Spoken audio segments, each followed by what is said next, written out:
샘플링 디스트리뷰션은 표본 분포다라고 얘기를 해요. 자, 이거는 우리 지난 시간에 기본 개념에 대해서 이제 간단히 말씀을 드렸는데요. 뭐냐 그러면 이제 샘플이 있습니다. 모집단에서 얻은 요 데이터들이 있겠죠. 요 데이터들로 뭔가를 만들어요. 그걸 우리가 통계량이라고 부르는데 이 뭔가를 만들었을 때 얘의 값이 도대체 무엇일까? 라는 겁니다. 근데 모든 통계량을 우리가 다 할 수가 없고요. 많이 쓰이는 통계량이 있어요. 그게 표본의 평균, 그 다음에 표본의 분산, 표본에서 특정한 값들, 특정한 것들의 뭐 비율, 그걸 표본 비율이라고 불러요. 앞에 다 표본이라는 게 붙죠. 그래서 얘네들의 값이 어떻게 될 것이냐. 특정한 한 값이 나올 수는 없겠죠. 뭐 이것 중에 하나, 저것 중에 하나가 나오겠죠. 그러니까 이것도 역시 확률 분포를 따르게 됩니다. 그랬을 때 어떤 분포를 따를까라는 것에 대해서 살펴보는 거예요. 그러니까 표본의 평균은 어떤 확률 분포를 따를까? 표본의 분산, 표본의 비율은 각각 어떤 확률 분포를 따를까에 대해서 살펴보는 것이다. 라고 기억을 하시면 되겠습니다. 자, 그래서 이 시간에는 먼저 확률 표본이라는 게 무엇이냐, 랜덤 샘플이라는 게 무엇이냐에 대해서 살펴보고요. 그 다음에 표본의 평균, 그 다음에 표본의 분산, 표본의 비율, 이거의 분포에 대해서 좀 더 자세히 살펴보도록 하겠고요.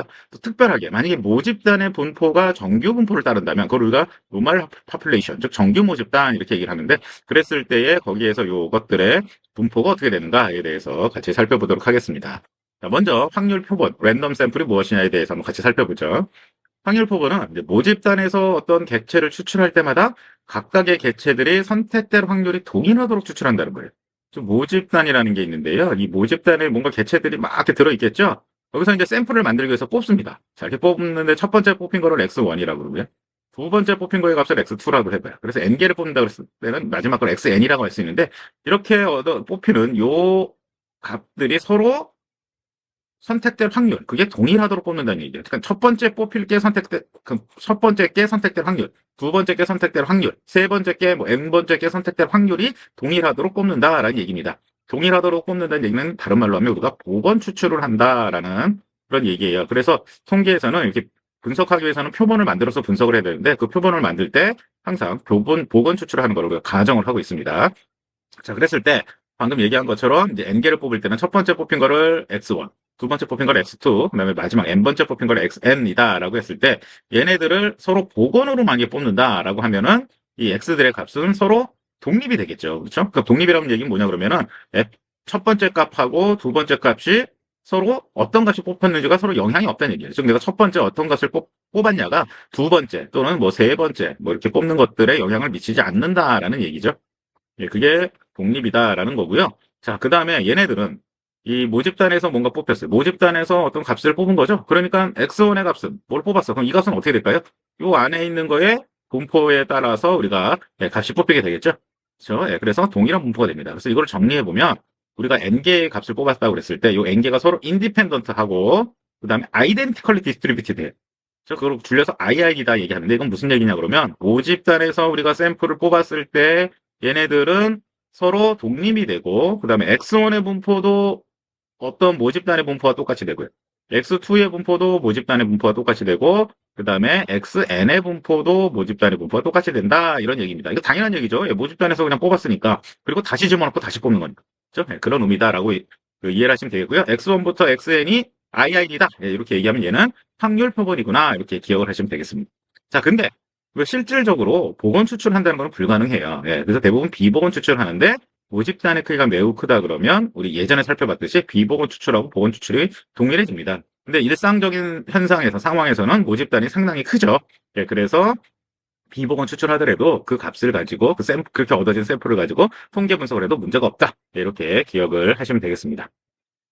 자, 예를 하나 들어볼게요. 자, 모집단이 있는데요. 그 모집단에 있는 요 값들이 20대 국민들의 몸무게라고 해보죠. 몸무게가 막 다양하겠죠? 근데 그 값은 어떤 특정한 확률 분포를 따른다고 가정해 볼게요. 그게 정규 분포를 따른다라고 해보겠습니다. 평균이 55이고 분산이 100인 정규 분포를 따른다. 즉 모집단의 분포는 정규 분포라는 거예요. 다른 말로 하면 여기에는 값이 어떤 값이 될지 모르지만 그 값은 이런 정규 분포를 따라서 나타난다라는 얘기죠. 자, 그랬을 때 x1부터 xn 10개를 뽑았어요. 그럼 x1부터 x10 요 10명을 뽑았을 때 얘네들을 우리가 IID 하다고 해보죠. 이거는 IID 하다는 얘기는 뭐예요? 확률 표본이다라는 얘기라고 그랬죠?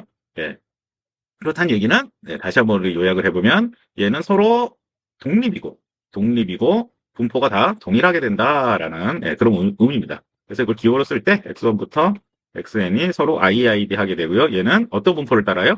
평균이 55이고 분산이 102인 이런 정규 분포를 따른다. 이렇게 표시하면 되겠어요. 이 얘기는 평균이 55이고 분산이 102인 정규 분포로부터 뽑은 10이네요. 1부터 10, 10개의 확률 표본이다. 이렇게 기억을 하시면 되겠습니다. 자, 그랬을 때 예를 들어서 자, 요 값을 계산해 보세요. 한번 그런 문제가 있다고 해보죠. x1은 60보다 크고 x2가 50보다 작을 확률을 한번 계산해봐라 라는 거예요. 첫 번째 뽑았을 때의 그 몸무게가 60보다 크고 두 번째 뽑았을 때 몸무게는 50보다 작을 확률을 계산해보세요 라고 해보죠. 자, 그러면 이 두 개가 독립이니까 각각의 확률을 구해서 곱하면 되겠죠. 그렇죠? 그 다음에 분포가 동일하니까 얘의 분포는 이게 좀 뭐 틀렸네. 요 1을 다 빼야겠죠.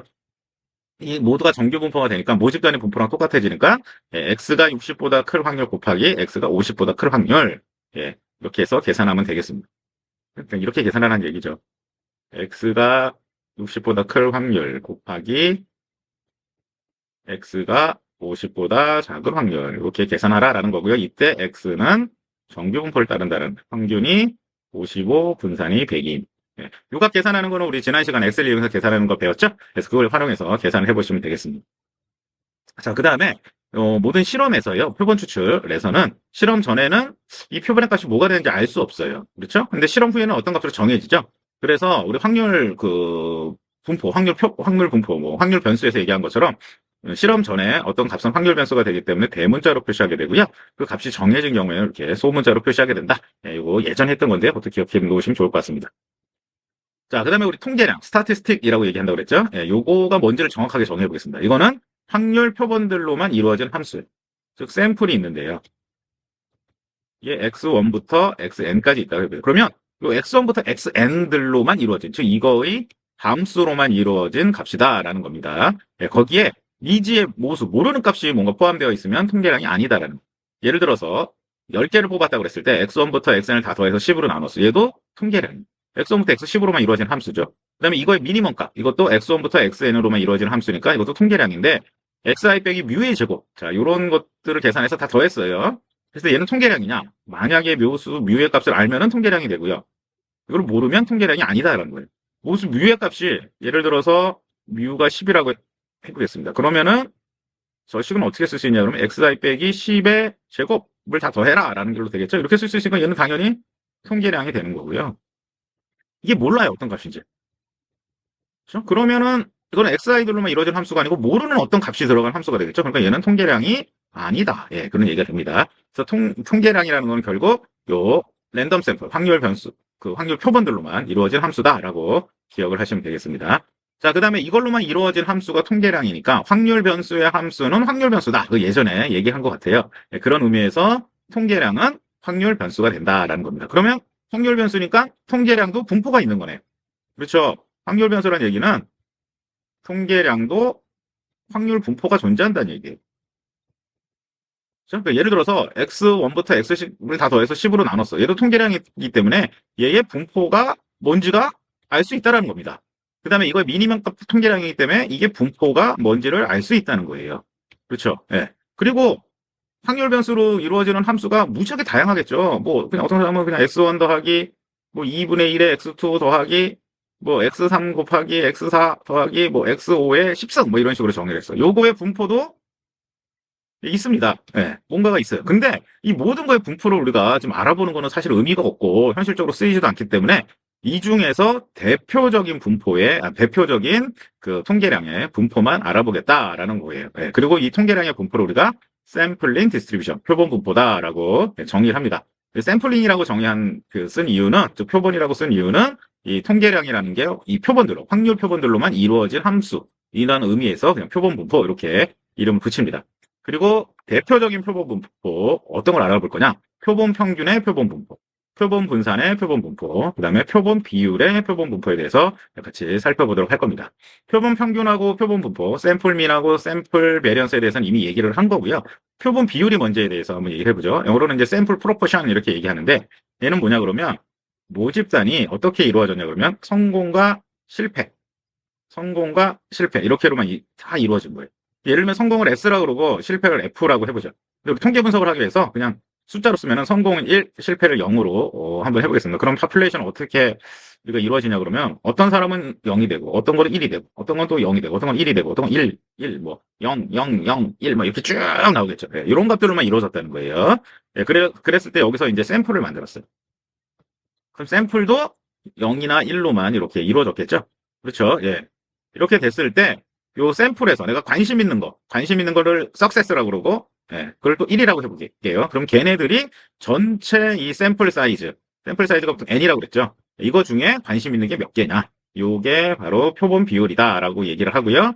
예, 관심 있는 거의 개수를 x라고 한번 여기서 우리 강의로 썼고요. 그때 표본 비율을 p라고 우리 한번 표시를 해보겠습니다. 얻기 전에는 어떤 값이 될지 모르니까 대문자, 얻은 이후에는 그 값이 나오니까 소문자, 뭐 이렇게 표시를 했습니다.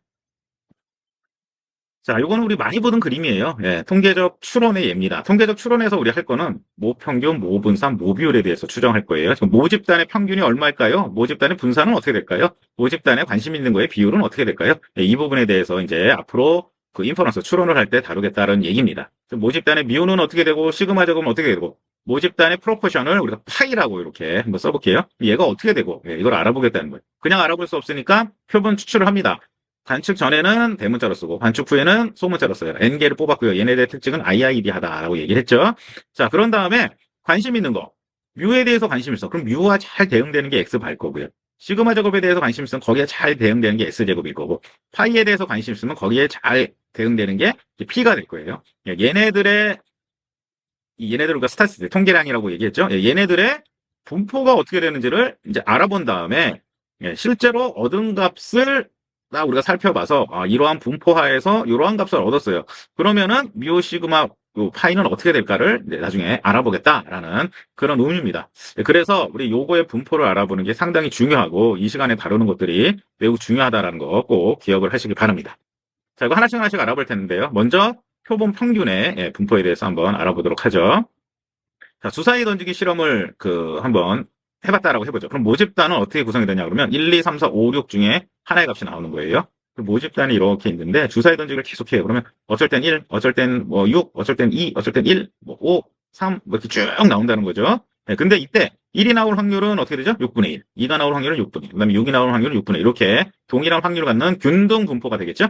네, 그리고 이때 평균을 계산해보면 3.5가 되고요. 시그마적으로 계산해보면 2.92가 됩니다. 이거는 뭐, 계산해보면 나오는 거예요. 근데 실제 모집단이 이런 분포를 따르는지 안 따르는지는 실제로는 알 수가 없어요. 그러니까 이거는 가정을 하는 거예요. 자, 이렇게 됐다라고 한번 가정을 해볼게요. 자, 그런 상황에서 저희가 샘플을 2개를 얻었어요. 그러니까 이 중에서 눈을 감고 2개를 뽑았다는 거예요. 다른 말로 하면 주사위를 2번 던져봤다는 거죠. 그래서 샘플을 만들었어요. 그때 나올 수 있는 샘플 X1, X2는 1, 1이 될 수도 있고, 보건 추출이니까 1, 2가 될 수도 있고, 붙어갖고 6, 6까지 중에 하나가 되겠죠. 그랬을 때 만약에 1, 1이 나왔어. 그러면 샘플 민 표본 평균은 1이 될 거고, 1, 2가 나왔으면 1.5가 될 거고, 예를 들면 4, 5가 3, 6이 나왔으면 평균은 4.5가 될 거고, 뭐 이런 식으로 해서 이 샘플에 따라서 샘플 민이 어떻게 될지를 한번 이렇게 계산을 해봤습니다. 그랬더니 이 샘플 민은 뭐 할 때마다 계속 달라져요. 이게 중요한 거예요. 파퓰레이션이 있는데 여기서 샘플을 뽑았어요. 근데 샘플이 이렇게 뽑힐 수도 있고요. 그 다음에 두 번째로 이렇게 뽑힐 수도 있고, 이렇게 뽑힐 수도 있고, 뭐 다양하게 나올 수가 있습니다. 그렇죠? 여러분 이렇게 다양하게 나올 수 있는 거죠. 이런 샘플들이 이렇게 다양하게 나올 수 있어요. 자, 근데 이거의 평균을 계산해봤어요. 얘의 평균, 얘의 평균, 얘의 평균. 각각의 샘플 민을 계산해봤더니 그 값도 당연히 다양하죠. 근데 어떻게 다양하냐? 1부터 해갖고 6까지 다양하게 나오는데 이 샘플 민 X바라고 우리가 썼는데 이 X바의 평균을 계산해봤더니 3.5가 됩니다. 그리고 분산을 계산해봤더니 그게 1.46이 돼. 그리고 이 3.5라는 건, 즉, 이 X바들이 어떤 값이 나올지 모르겠지만, 모든 가능한 이 표본의 이 평균을 계산해봤더니, 모집단의 평균이랑 똑같아지고요. 그죠? 그 다음에, 이것들의 이제 분산을 다 계산해봤어요. 이 샘플 민, 1, 1.5, 2.0, 2.5. 얘의 분산인 거죠. 그러니까 얘를 어떻게 계산한 거예요? 얘는. 1.0 더하기, 1.0 빼기 3.5 제곱. 그 다음에 더하기 1.5 빼기 3.0의 제곱. 뭐 이런 식으로 쭉 한 겁니다. 끝까지. 또 6.0 빼기 3.5의 제곱. 이런 식으로 해서 편차 제곱에 평균한 거예요. 개수가 총 몇 개예요, 이게? 하나, 둘, 셋, 넷, 다섯, 여섯, 일곱, 여덟, 아홉, 열, 열하나, 열둘 곱하기 3개니까 36개인가요? 예, 그래서 이런 식으로 해서 계산해 봤어요. 분산을. 그랬더니 1.46이 나왔는데 그게 시그마 제곱 여기 시그마 제곱을 샘플 사이즈로 나눈 게 되더라라는 거. 예, 이건 뭐 고등학교 때도 많이 보셨을 텐데 예, 이런 특징이 있다라는 걸 우리가 예, 알 수가 있고요. 그다음에 얘의 파퓰레이션의 그 확률 분포를 그려보면은 이렇게 균등 분포가 되는데 이 X바의 샘플링 디스트리뷰션을 그려보면 이런 형태가 나옵니다. 여기서 보면 1이 나올 수도 있고 1.5가 될 수도 있고 2.0이 될 수 있죠. 이게 X바죠. 그러니까 X바의 분포가 어떻게 되냐? 이렇게 히스토그램을 그려봤더니 이렇게 나온다. 그러니까 이게 약간의 정규 분포와 비슷하게 되고요. 이게 진짜 그런지를 좀 확실하게 하기 위해서 샘플 사이즈를 5로 늘려보고 10으로 늘려보고 20으로 늘려봤어요. 그러면 샘플 사이즈가 커지면 커질수록 X바가 n이 증가하면 증가할수록 얘가 정규 분포에 상당히 가까워지더라. 네, 이런 것들을 우리가 알 수 있다는. 그래서 알 수 있는 두 가지가 뭐냐? 첫 번째, 우리 이건 예로 그냥 알아보는 겁니다. 첫 번째, x바의 평균은 뭐가 됐어요? 뮤가 됐어요. 모집단의 평균이 된 거고요. 그 다음에 x바의 분산은 n분의 시그마 제곱이다. 모집단의 분산을 샘플 사이즈로 나눠준 거. 그 다음 두 번째, 샘플 사이즈가 증가하면 어떻게 됐어요? x바의 분포가 어떻게 돼요? 정규 분포에 가까워지더라라는 거. 예, 이 두 가지를 알 수 있다라는 겁니다. 예, 여기에 진짜 그런지를 예, 여기에 이제 증명을 해본 겁니다. 자, 이게 방금 얘기한 거예요. 평균이 뮤이고 분산이 시그마 제곱인 모집단으로부터 크기 n인 확률 표본을 얻었다면, 즉 x1부터 xn을 얻었다는 얘기죠. 얘가 IID 하고요. 그 다음에 어떤 분포인지 모르지만 평균하고 예, 시그마 제곱이 이렇게 된다라고 가정을 해보겠어요. 자, 그랬을 때 x바의 평균은 예, 어떻게 되냐? 여기서 얻은 x바의 평균이라는 의미는 어떤 의미냐? 샘플, 첫 번째 샘플, 두 번째 샘플에서 샘플 수가 엄청 많을 텐데 이거의 평균을 한번 계산해 보고요. 얘의 평균을 계산해 보고 얘의 평균을 다 계산해 봤어. 요 x바들의 평균이 뭐냐? 요 s바들의 분산이 뭐냐? 이걸 알아봤다는 거예요. 그래서 표시하기를 x바들의 평균, x바들의 분산 이렇게 표시를 한 겁니다.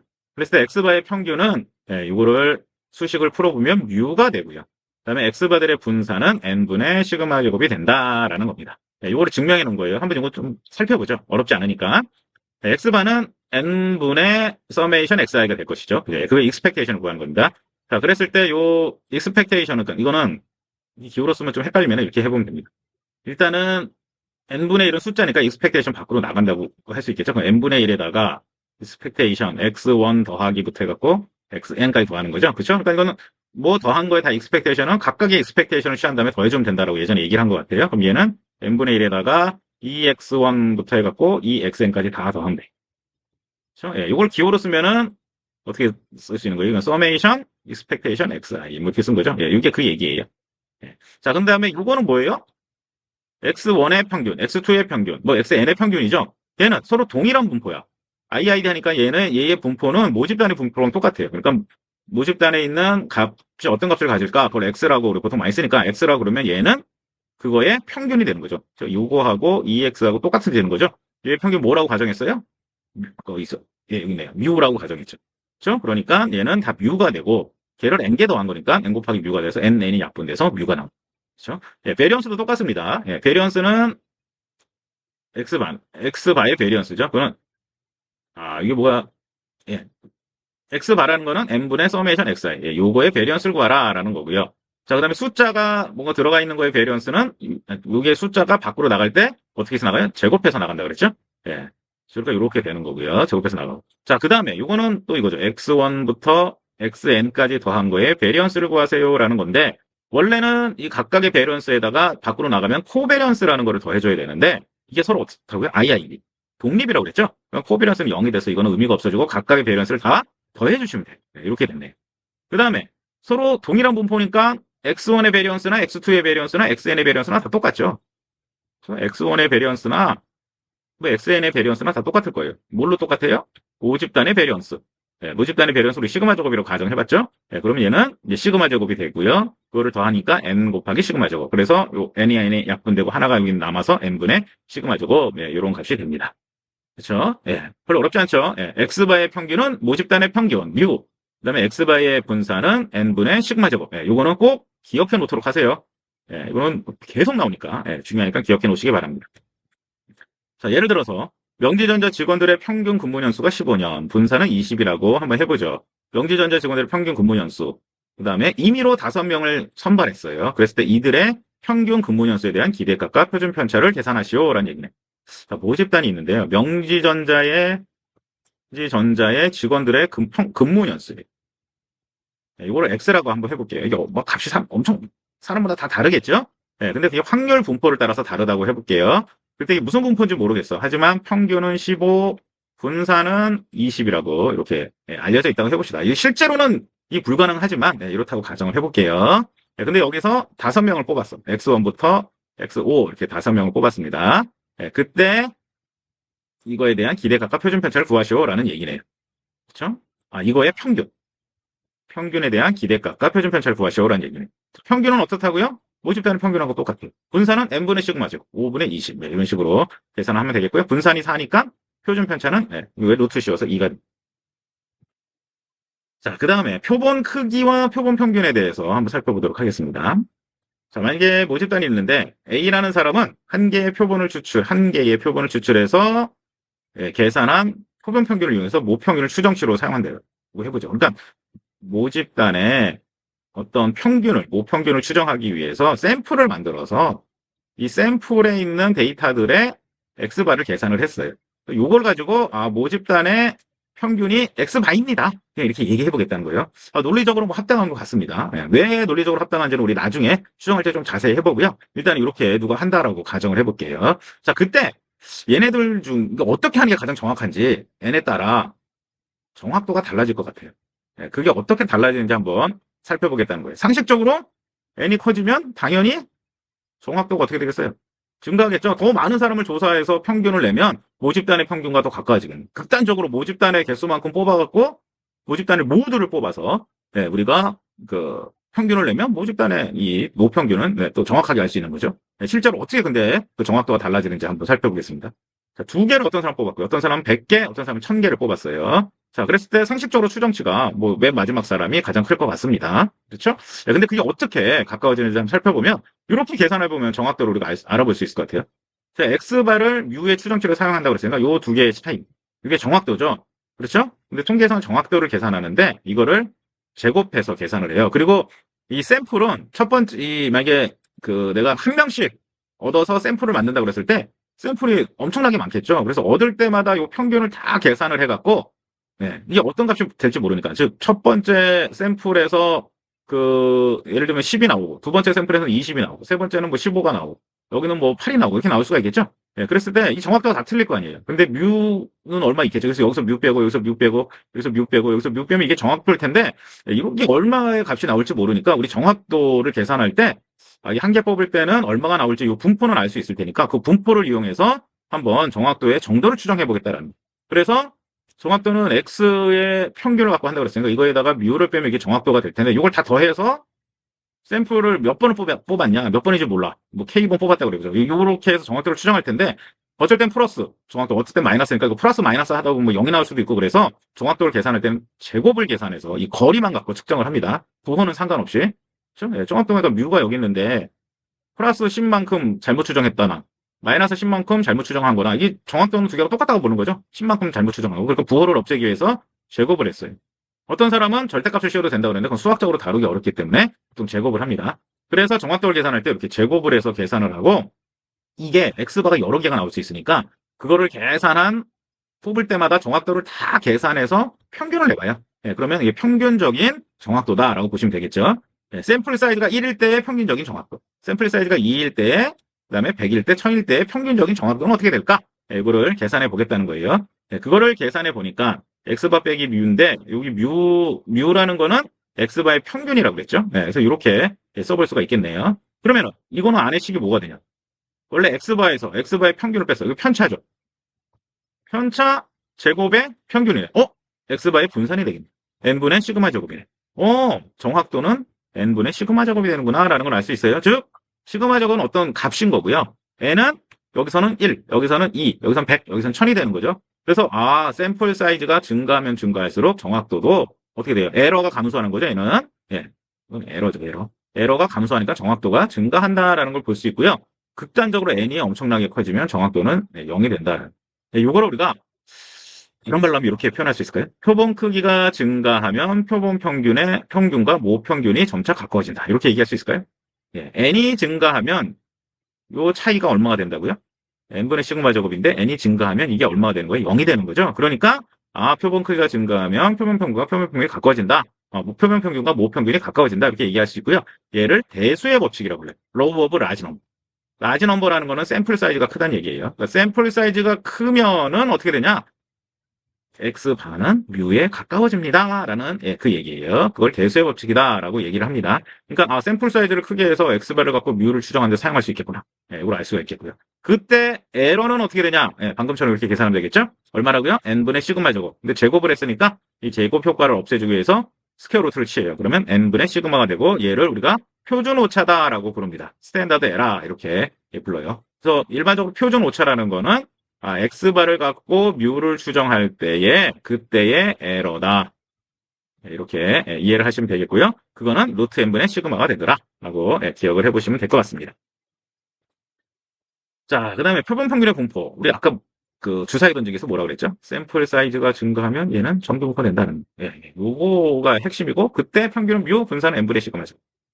요거는 방금 얘기한 거죠. 요거에 대해서 한번 살펴보겠다는 거예요. 자, 일단 표본 평균의 분포는 어떻게 되냐? 모집단의 분포에 따라 다르게 나타납니다.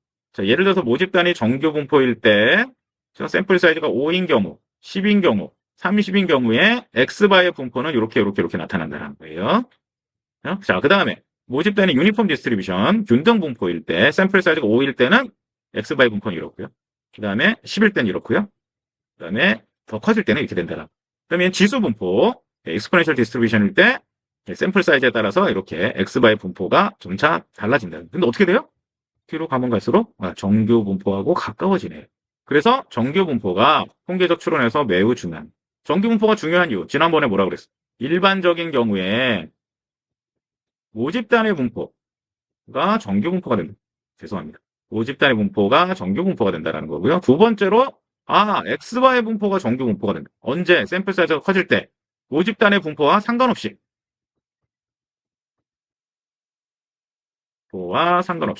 이렇기 때문에 정규 분포가 통계에서 아주 중요한 역할을 한다라고 보시면 되겠습니다. 그걸 우리가 중심극한 정리다라고 얘기를 해요. CLT, Central Limit Theorem 이렇게 얘기를 합니다. 중심, X바, 극한이 뭐야? 샘플 사이즈가 증가할 때. 그렇죠? 그럴 때 어떻게 되냐라는 거예요. 평균이 뮤이고 분산이 시그마 제곱인 모집단으로부터 샘플 사이즈가 n인 표본을 뽑았을 때, 그냥 뽑으면 이거 사실은 확률 표본이죠. 이거를 뽑았을 때 n이 충분히 크다 그러면 X바의 분포는 정규 분포가 된다. 그때 평균은 뮤, 분산은 n분의 시그마죠. 얘를 이건 표준화한 겁니다. 그냥. 표준화했더니 이렇게 되더라라는 거예요. 자, 그랬을 때 표본 크기가 어느 정도 되어야 정규 분포를 따를까? 일반적으로 n이 30 정도 되면 표본 평균의 분포는 정규 분포를 따르게 된다는 거죠. 즉, n이 30인 샘플을 만들었어요. 이때 X바, 또 샘플을 만들었어. 그때 X바를 계산해봤어. 30보다 좀 큰 이런 샘플들을 쭉 만들어 봤어요. 그랬을 때 요 X바의 분포가 요 X바들의 분포 얘가 정규 분포가 된다는 거죠. 그거를 기억을 하시면 되겠습니다. 그리고 이거의 중심은 뮤다. 자, 근데 모집단이 좌우대칭이고 꼬리가 두껍지 않은 경우에는 n이 작아도 정규 분포를 따라요. 그러면 모집단의 외도가 심해. 외도가 심하다는 거는 좌우가 이렇게 비대칭이라는 거죠. 이거거나. 그렇죠? 그 다음에 꼬리가 두꺼워요. 꼬리가 두껍다는 건 첨도가 크다는 얘기. 꼬리가 정규 분포는 예를 들면 이렇게 됐는데 이거보다 꼬리가 두꺼워. 이렇게 돼요. 그럴 때 이거 두꺼운 거죠. 꼬리가 정규 분포보다. 즉 이상치가 많이 나올 가능성이 높다는 거예요. 그런 경우엔 n이 커야지만 정규 분포를 따르게 됩니다. 그리고 참고로 정규 분포의 첨도는 0이 됩니다. 우리 강의록에 의하면 0이고요. 어디선 이게 뭐 3이라고 하는 데도 있는데요. 그냥 보통 0이 된다. 우리 강의록에서는 그렇게 기억을 하시면 되겠습니다. 하나 들어보겠습니다. 명지전자 직원들의 평균 근무 년수는 15년, 분산은 20이라고 해보죠. 그때 임의로 5명의 직원을 선발한다면 이들의 평균 근무 년수가 17년 이상일 확률은 얼마인가? 이게 말로 쓰니까 헷갈린데, 자, 이거를 기호로 다 바꿔보겠어요. 자, 우리 명지전자 직원들의 평균 근무 년수, 명지전자 직원들의 평균 근무 년수라니까 뮤가 15, 그 다음에 걔의 분산은 20이 된다. X가 평균 근무 년수예요. 모집단, 명지전자 사람들이 다 들어있는데 이 근무 년수의 평균은 15, 그 다음에 분산은 20이라는 거예요. 그때 n이 5인 샘플을 만들었어요. 그랬을 때 이들의 평균 근무 년수, 그러니까 x바가 되겠죠. 그래서 뽑아진 x1부터 x5까지 뽑을 텐데 얘네들의 평균, 근무연수가 17년 이상일 확률을 계산하세요. 이 얘기네. 그렇죠? 이 얘기입니다. 이상이니까 크거나 같다죠? 이 확률을 계산하세요라는 거예요. 자, 이 확률을 계산하기 위해서는 x바의 어떤 확률을 계산하려면 이거의 분포를 알아야 돼. 근데 x바의 분포가 어떻게 된다고요? n이 크면은 정규분포를 따른다고 그랬죠? 이건 n이 5에서 뭐 크다고 할 수는 없지만 그래도 정규분포라고 우리 가정을 해볼게요. 크다고 그냥 가정을 해서 그때 평균 알아야 되는데 평균은 뭐예요? 뮤. 분산은 n분의 시그마죠.